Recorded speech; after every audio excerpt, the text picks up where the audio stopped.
Hello, everyone. Welcome back to our podcast. Do you want to feel confident when you meet new people, talk about your day, or go shopping in English? I know I do. Hi, Daniel. I'm so excited for today. By the end of this lesson, you'll be able to introduce yourself, describe your schedule, and even buy clothes or groceries with ease. That's right, Emma. We are going to master the basics together. If you find this helpful, don't forget to hit the like button and subscribe so you never miss a lesson. Let's start with the first thing we do every day, meeting people.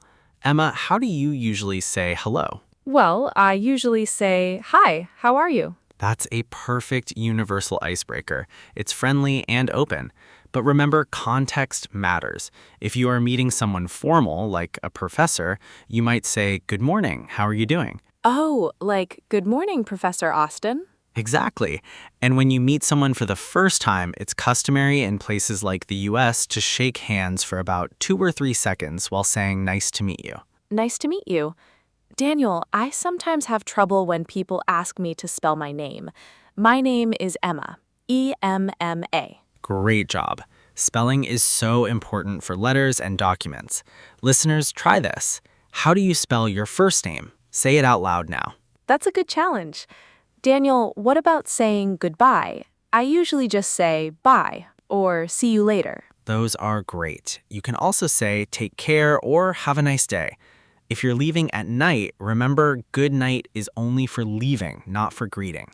I made that mistake once. I said good night to a waiter when I arrived at 8 p.m. He looked very confused. Don't worry, it happens. Let's move on to our daily lives. Emma, tell me about your routine. What do you do in the morning? I wake up at 6 a.m. I take a shower, I get dressed, and then I eat breakfast. Wow, 6 a.m. That's early. I know. I like mornings, though. It gives me energy. Then I start my commute. Commute is a great word. It means the travel from home to work or school. Do you drive? Usually, yes, but evening traffic is worse than morning traffic. It's terrible. I agree completely.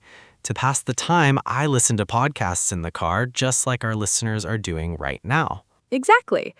Daniel, I have a grammar question. I said, I wake up, but what if I'm talking about my brother? Good catch. For he, she, or it, we add an S to the verb. So he wakes up or she eats lunch at 2 p.m. Okay, so my brother works at a hospital. Perfect. Now, what if you don't do something? I know work on Sundays? Close. In English, we use do not or does not. Usually we say don't. So I don't work on Sundays. I don't work on Sundays. Got it. And remember the preposition on for days of the week. I go to the gym on Tuesdays. Daniel, I have a funny story. I told my friend, on Sunday, I always go to the church. She said it sounded a bit strange. That's the zero article rule. When we talk about the primary purpose of a place, we don't use the.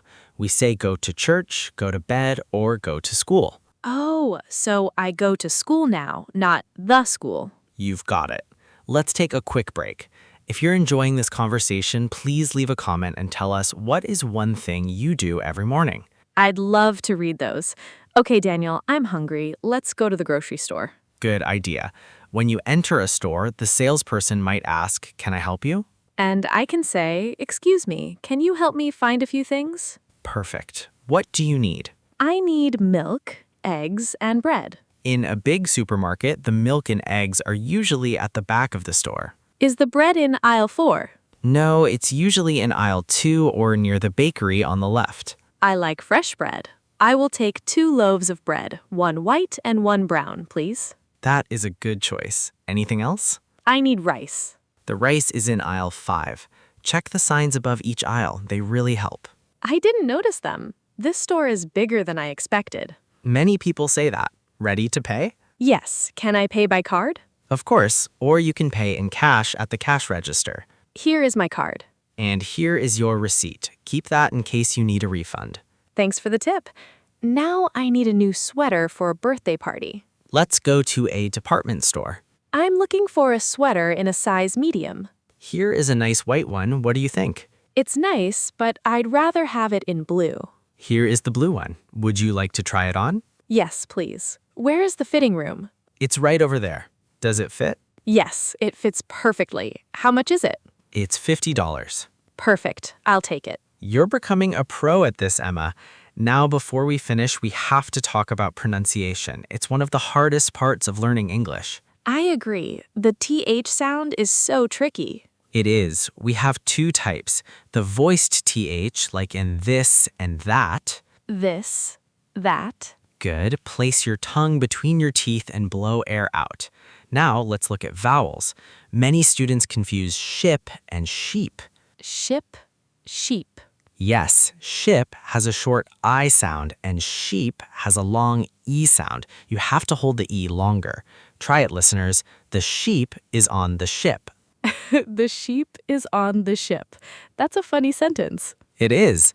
Also, pay attention to intonation. In questions, your voice usually goes up at the end. Are you busy today? Are you busy today? And for statements, it falls. Correct. I am studying English right now. I am studying English right now. Daniel, wait, my phone is ringing. Mimicking picking up a phone.